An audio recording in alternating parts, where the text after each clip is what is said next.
Also in Texas, a tent facility to hold immigrant teenagers who cross the border without a parent has just reopened. It's been closed since 2019 after the Trump administration was criticized for the poor conditions there. This as President Biden tries to get his immigration bill passed.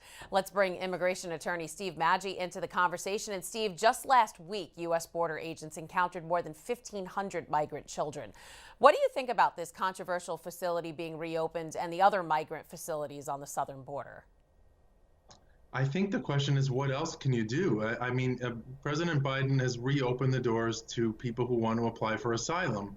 What are you going to do? Just let them sleep on the street? I mean, you have to put them in a facility. And if that's the only facility that's available, then you have to go with that. And you have to try to maximize the safety there, make sure the numbers are not too much in terms of COVID, and maybe run that facility better than it was run under the Trump administration. But the alternative is really to do nothing with them and to let them lay there and die away. I mean, and get sick. And I think that it's a very difficult position for the president to be in. But you have to offer them whatever housing you have at that time and in that facility or in that area.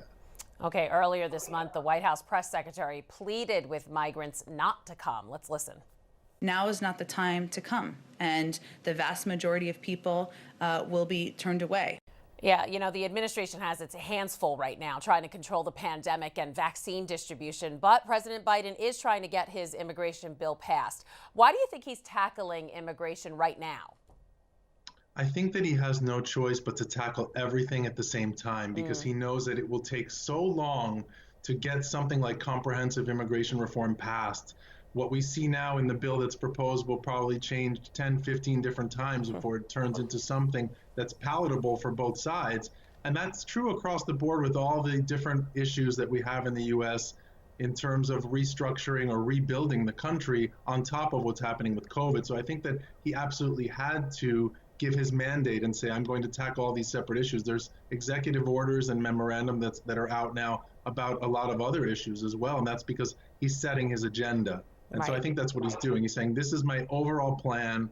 Let's try to do this. But he's tackling many things on different fronts. I don't think that means that it's impossible to do. It just means that it has to be out there now or it will never be on the table and it won't move forward. The administration confirmed on Monday that it's scrapping the Trump administration changes to the U.S. citizenship test, which made the exam longer and more difficult. What are your thoughts on that, to a shorter test?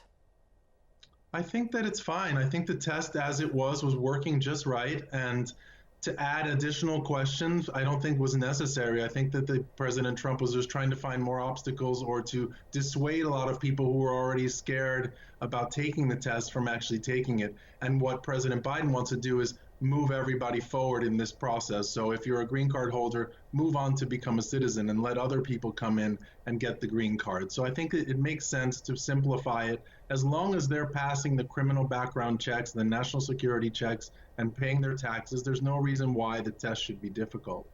All right, Steve Maggi, immigration attorney, always great to speak with you. Thank you, guys. Thanks, Christine, as always.